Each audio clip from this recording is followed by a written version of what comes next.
you have different chapters in life. And sometimes people like you to stay in one lane and they like you to be one thing because it makes them comfortable. But what I've discovered is I'm always happiest when I turn the page, start a new chapter, and try something that people don't expect.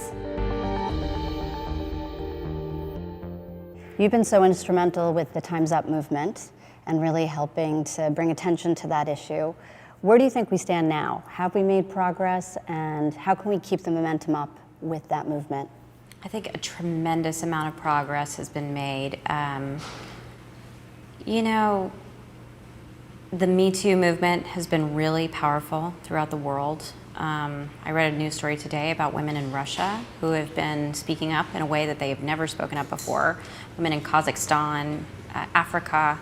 It's a global movement, and I think Me Too and Time's Up is all about breaking the silence that's kept women and people of color and anyone who feels other in the workplace feel less marginalized. And I think that's powerful, and I don't think it's going backwards. I think it's only going forwards.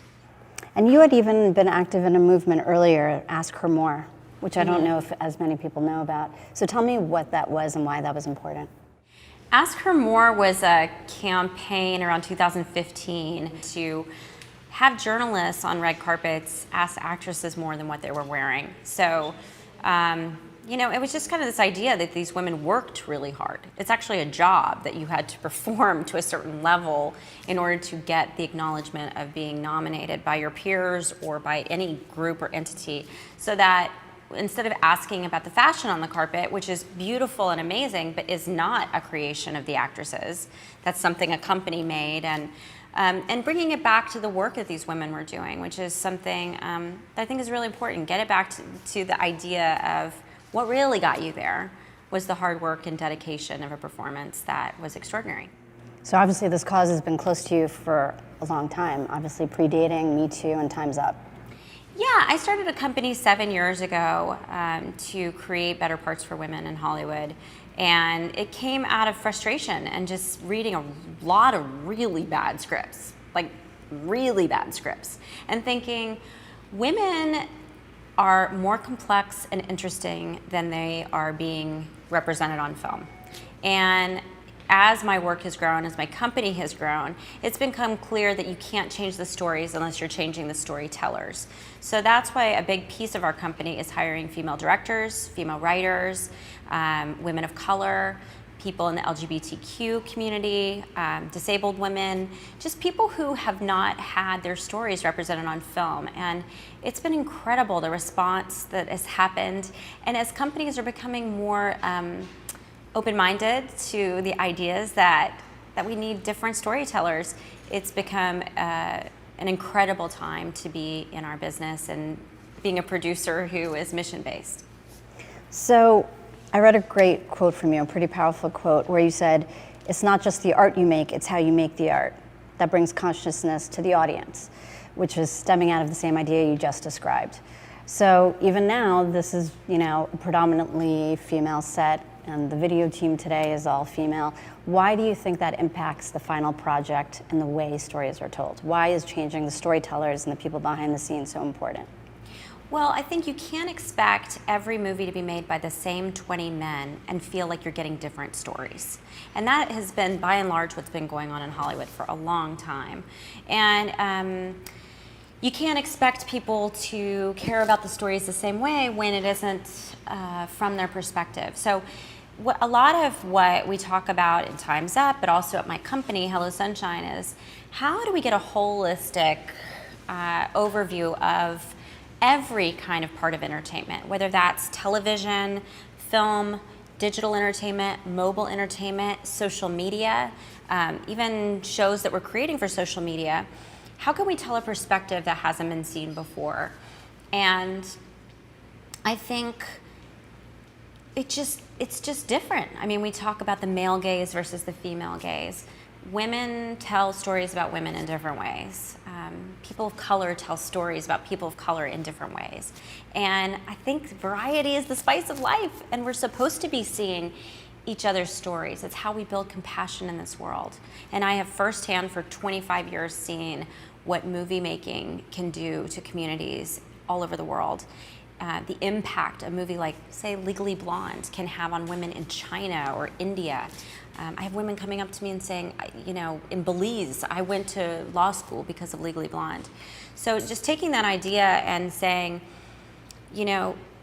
what if we had that kind of powerful storytelling from other perspectives that was just as viable commercially? How could we change the world? And I really think we can. Do you feel like there's a different energy when it's a more diverse set, when you've been in productions that are more diverse, whether it's gender-wise or LGBTQ or diversity of race? Yeah, for sure. There's a different energy on set. I recently worked with Ava DuVernay on A Wrinkle in Time, and not just in the casting, but she actually creates a diverse crew behind the scenes, so that you're seeing 50% women, 50% men, people of color represented, every ability, every LGBTQ. You're just seeing every person with an opportunity to create movie magic. And the energy is different. I've never seen anything like it before. That kind of inclusion that makes everybody feel like they're part of the magic of movie making. And I think the audience feels it because they know it's happening and they know they're seen and heard. Because, all we really want in this world is to be seen. And when you finally see someone who looks like you on film, and the people who told the story look like you as well, or lived part of your experience, there's something deeply validating about that. And I think you carry that with you for your lifetime. Yeah, actually, as a person of color, I totally agree. And that's part of the reason I ended up on this side of the camera. Yeah. So, Fast Company also reaches a lot of entrepreneurs, CEOs. What actionable steps could they take to help create diversity in all forms in their businesses? Well, I think you have to look at, there's two ways to look at it, from the top down and from the bottom up. What are you doing to make sure that your board is inclusive, that you really have 50-50 representation of male and female and people of color and people with disabilities? And you have to think, like, if particularly if your consumer is all of those things, it's important that you're aware that the people making the decisions are aware of the audience or the consumer. I think that's just good business and good sense. And from sort of the HR level up, I think it's important to have a lot of interns and who wouldn't necessarily think they would have a career in that particular field. So we seek out our interns. We really make a conscious effort to make it feel accessible to people who wouldn't necessarily think, gosh, I want to be a movie producer or work in digital content. And we put cameras in their hands, and we have them shadow our editors, and it's really important that we mentor the next generation. How do you find them? How do you go outside of your network? Because a lot of Silicon Valley has a diversity issue as well. And one of the things we've often heard is, well, the reason is they stay within their network. The people they know firsthand, people they've worked for, and they're all a similar demo. So how would you suggest breaking out of your network? Well, I think that's one of the great things about Time's Up. It has connected me with a lot of people within my industry that have an ability to, I can say to them, I'm looking for more diversity at Hello Sunshine, or I'm looking for more people from the LGBTQ community. And I think that's an important part of the socialization of these causes and these movements, is that we have to help each other become more inclusive.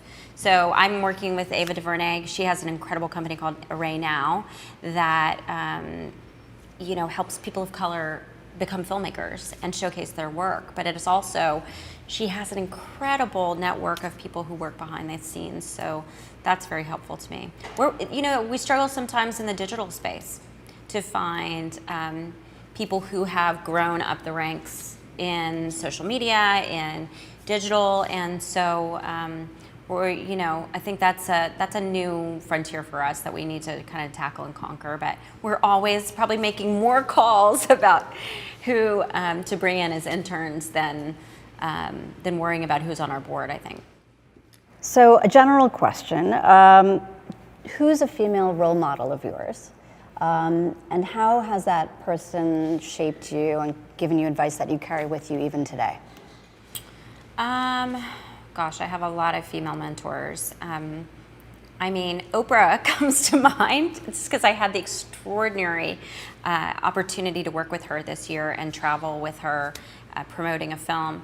And every free moment I would ask her what she's learned. You know, in a way, she has multiple master's degrees in human behavior. She's done over 34,000 interviews of people. So I would always say to her, like, what do you think people,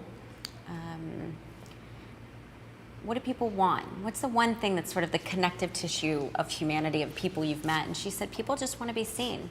They want to be acknowledged, and they want to know that they were understood. So I thought that was really beautiful and so poignant. And if I can help people do that, I'd feel really, really proud of the work I've done in this world.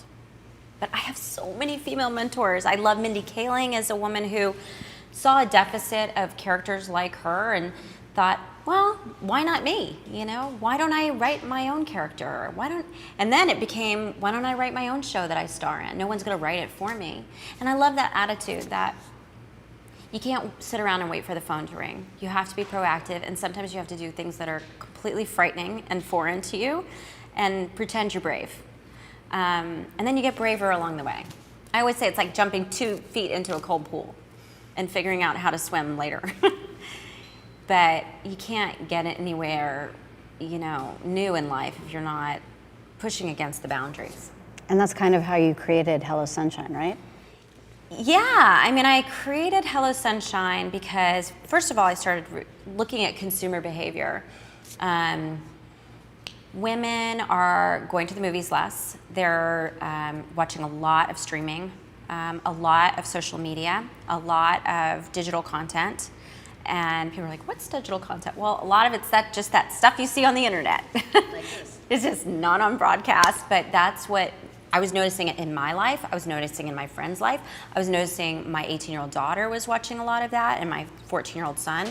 And I thought, well, who's creating that digital content for women that's interesting? That's not about, I sort of looked at the whole spectrum of what was being created, and I thought, there's so many more aspects of what women are interested in. So that's where Hello Sunshine was born out of. We still make movies, we still make television shows, but now we have this great Facebook shows and a show on AT&T that's all about women I find interesting, and I'm interviewing them, and it's just expanding the idea of what are women interested in and reaching out to them in different platforms. We often ask people about productivity hacks, kind of like one little trick or, you know, your little tip for how to be productive as you're juggling, you know, 2 businesses and, you know, your career, your film career, and also your personal life. So if you have any little tip that really helps you kind of keep on top of everything. Oh, yeah, I mean, I have a couple. I multitask a lot. So this year, probably because I've been in too many car wrecks, I decided to stop driving myself back and forth places. So I'll either Uber or I'll get a driver. That really helps me a lot. And I'm also not distracted or doing anything dangerous. So I'll check my emails in the car so that I'm not, by the time I get home, it's over with and I can just focus on being a mom and being present with my family. That, also another thing I think is I have to read a lot. I read a lot of manuscripts and a lot of books.